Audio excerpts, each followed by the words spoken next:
मधुबन के बाबा, मधुबन के बाबा मुरली वाले, आपका क्या कहना, आपका क्या कहना। मधुबन के बाबा मुरली वाले, आपका क्या कहना, आपका क्या कहना। ओम शांति, ओम शांति। आज का मुरली 2/2/2024 प्रातः मुरली। ओम शांति। बाप दादा मधुबन। मीठे बच्चे, ऊंच पद पाने के लिए बाप तुम्हें जो पढ़ाते हैं उसे जो का तो धारण करो, सदा श्रीमत पर चलते रहो। प्रश्न, कभी भी अफसोस न हो उसके लिए किस बात पर अच्छी तरह विचार करो।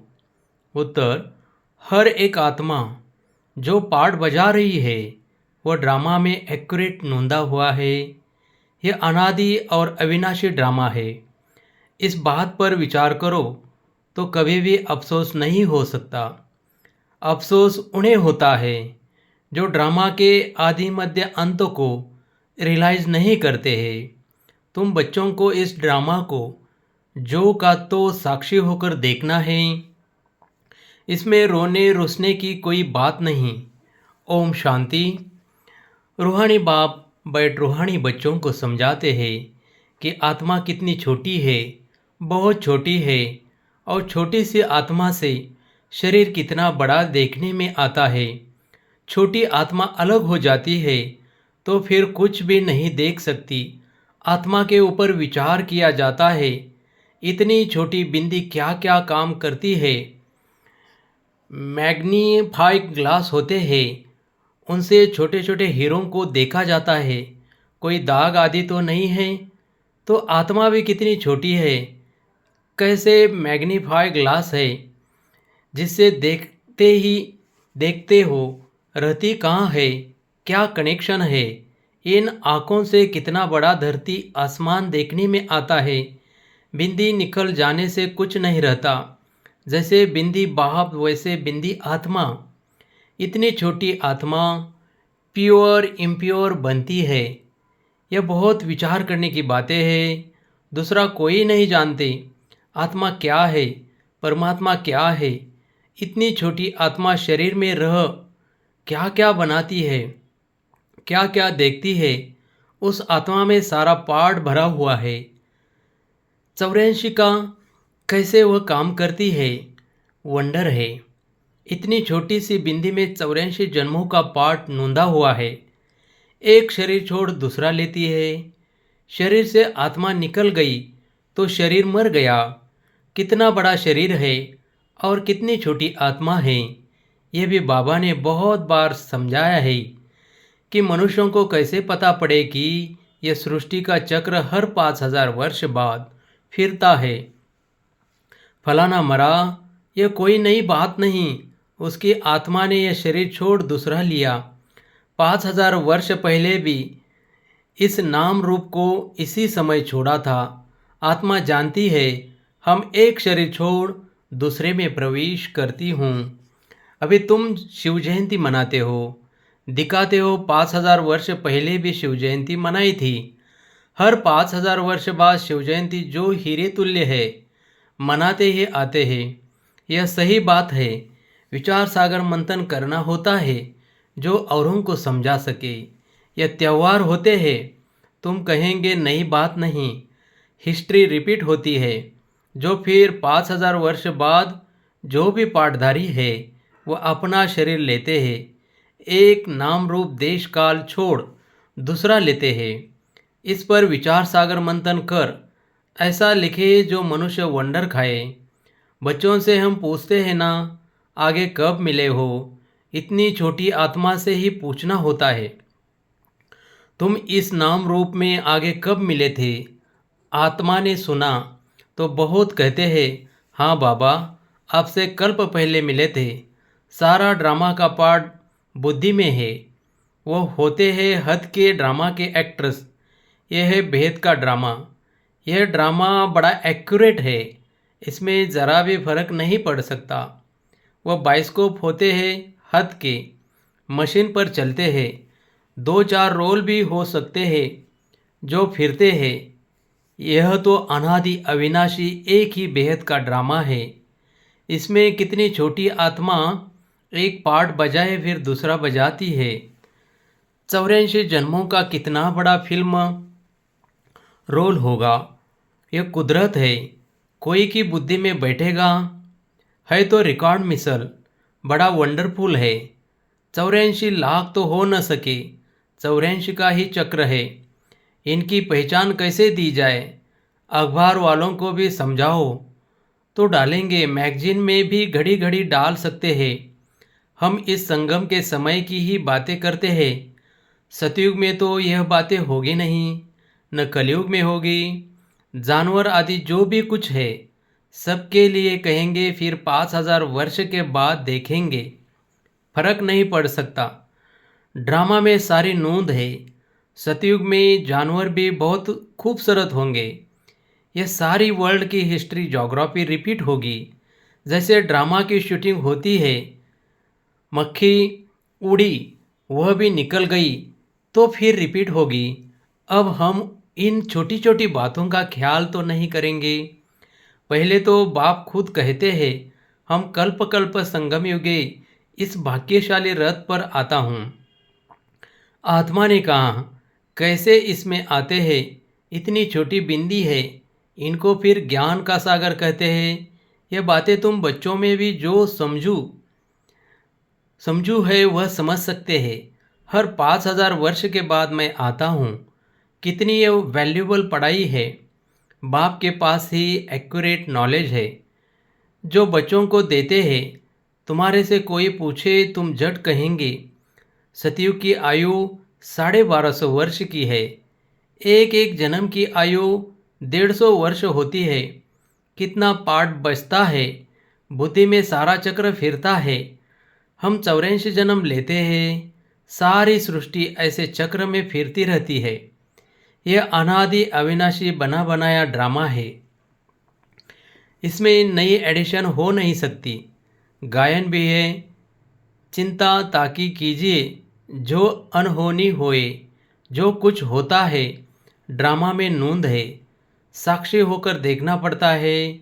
उस नाटक में कोई ऐसा पार्ट होता है तो कमज़ोर दिल वाले होते हैं और रोने लग पड़ते हैं। है तो नाटक ना, यह रियल है। इसमें हर आत्मा अपना पार्ट बजाती है। ड्रामा कभी बंद नहीं होता है। इसमें रोने रुसने की कोई बात नहीं।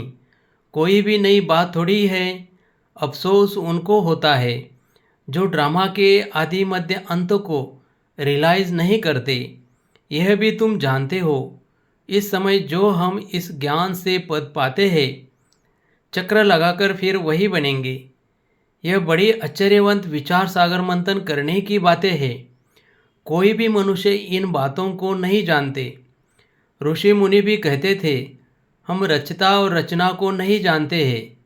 उनको क्या पता कि रचता इतनी छोटी बिंदी है, वह नई सृष्टि का रचता है। तुम बच्चों को पढ़ाते हैं, ज्ञान का सागर है। ये बातें तुम बच्चे ही समझाते हो। तुम थोड़े ही कहेंगे हम नहीं जानते हैं। तुमको बाप इस समय सब समझाते हैं। तुमको कोई भी बात में अफसोस करने की ज़रूरत नहीं। सदैव हर्षित रहना है। उस ड्रामा की फिल्म चलते चलते घिस जाएगी, पुरानी हो जाएगी, फिर बदली करेंगे, पुरानी को खलास कर देते हैं। यह तो बेहद का अविनाशी ड्रामा है।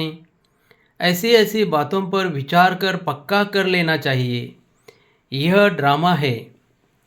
हम बाप की श्रीमत पर चल पति से पावन बन रहे हैं और कोई बात हो नहीं सकती जिससे हम पति से पावन बन जाए अथवा तमोप्रधान से सतोप्रधान बने। पाठ बजाते बजाते हम सतोप्रधान से तमोप्रधान बने हैं, फिर सतोप्रधान बनना है। न आत्मा विनाश को पा सकती, न पाठ विनाश को पा सकता। ऐसी ऐसी बातों पर कोई का विचार नहीं चलता। मनुष्य तो सुनकर वंडर खाएंगे। वह तो सिर्फ भक्ति मार्ग के शास्त्र ही पढ़ते हैं। रामायण, भागवत, गीता आदि वही है। इसमें तो विचार सागर मंथन करना होता है। बेहद का बाप जो समझाते हैं उसको जो का तो हम धारण कर ले तो अच्छा ही पद पा ले। सब एक जैसी धारणा नहीं कर सकते हैं। कोई तो बहुत महीनता से समझाते हैं। आजकल जेल में भी भाषण करने जाते हैं, वेश्याओं के पास भी जाते हैं, गूंगे बहरों के पास भी बच्चे जाते होंगे, क्योंकि उनका भी हक है। इशारे से समझ सकते हैं। आत्मा समझने वाली तो अंदर है ना। चित्र सामने रख दो, पढ़ तो सकेंगे ना। बुद्धि तो आत्मा में है ना। भला अंधे लूले लंगड़े हैं, परंतु कोई न कोई प्रकाश से समझ सकते हैं। अंधों के कान तो है। तुम्हारा सीढ़ी का चित्र तो बहुत अच्छा है। ये नॉलेज कोई को भी समझाकर स्वर्ग में जाने लायक बना सकते हो। आत्मा बाप से वर्षा ले सकती है, स्वर्ग में जा सकती है। करके ऑर्गन्स डिफेक्टेड है, वहाँ तो लोले लंगड़े होते नहीं। वह आत्मा और शरीर दोनों कंचन मिल जाते हैं। प्रकृति भी कंचन है। नई चीज़ जरूर सतो प्रदान होती है। ये भी ड्रामा बना हुआ है।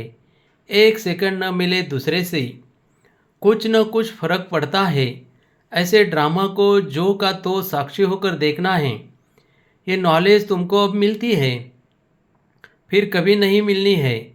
आगे ये नॉलेज थोड़ी ही थी। ये अनादि अविनाशी बना बनाया ड्रामा कहाँ जाता है। इसी को अच्छी रीति समझ और धारण कर किसी को समझाना है। तुम ब्राह्मणी इस ज्ञान को जानते हो। यह तो चोप चीनी ताकत की दवा तुमको मिलती है। अच्छे से अच्छी चीज़ की महिमा की जाती है। नई दुनिया कैसे स्थापन होती है, फिर से यह राज्य कैसे होगा, तुम्हारे में भी नंबरवार जानते हैं। जो जानते हैं वो दूसरों को भी समझा भी सकते हैं। बहुत खुशी रहती है। किन्हों की तो पाई की भी खुशी नहीं है। सबका अपना अपना पाठ है।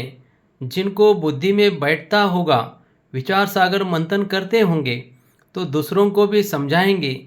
तुम्हारी यह है पढ़ाई, जिससे तुम यह बनते हो। तुम कोई को भी समझाओ कि तुम आत्मा हो। आत्मा ही परमात्मा को याद करती है। आत्मा ये सब ब्रदर्स है। कहावत है, गॉड इज़ वन। बाकी सब मनुष्य में आत्मा है। सब आत्माओं का पारलौकिक बाप एक है। जो पक्के नीचे बुद्धि होंगे उनको कोई फिरा नहीं सकते। कच्चे को जल्दी फिरा देंगे। सर्वव्यापी के ज्ञान पर कितनी डिबेट करते हैं। वह भी अपने ज्ञान पर पक्के हैं। हो सकता है हमारे इस ज्ञान का न हो। उनको देवता धर्म का कैसे कह सकते। आदि सनातन देवी देवता धर्म तो प्रायलोप है। तुम बच्चों को मालूम है, हमारा ये आदि सनातन धर्म पवित्र प्रवृत्ति वाला था। अब तो अपवित्र हो गया है। जो पहले पूज्य थे वही पुजारी बन पड़े हैं। बहुत पॉइंट्स कंट होगी तो समझाते रहेंगे। बाप तुमको समझाते हैं, तुम फिर औरों को समझाओ कि यह सृष्टि चक्र कैसे फिरता है। सिवाय तुम्हारे और कोई नहीं जानते। तुम्हारे में भी नंबरवार है। बाबा को भी घड़ी घड़ी पॉइंट्स रिपीट करनी पड़ती है, क्योंकि नए नए आते हैं। शुरू में कैसे स्थापना हुई तुम्हारे से पूछेंगे, फिर तुमको भी रिपीट करना पड़ेगा। तुम बहुत बिजी रहेंगे। चित्रों पर भी तुम समझा सकते हो, परंतु ज्ञान की धारणा सबको एकरस तो नहीं हो सकती है। इसमें ज्ञान चाहिए, याद चाहिए, धारणा बड़ी अच्छी चाहिए।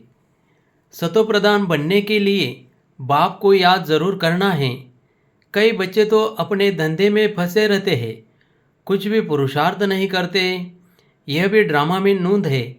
कल्प पहले जिन्होंने जितना पुरुषार्थ किया है उतना ही करेंगे। पिछाड़े में तुमको एकदम भाई भाई होकर रहना है। नंगे आए हैं, नंगे जाना है। ऐसा न हो पिछाड़ी में कोई याद आ जाए। अभी तो कोई वापस जा न सके। जब तक विनाश न हो स्वर्ग में कैसे जा सकेंगे।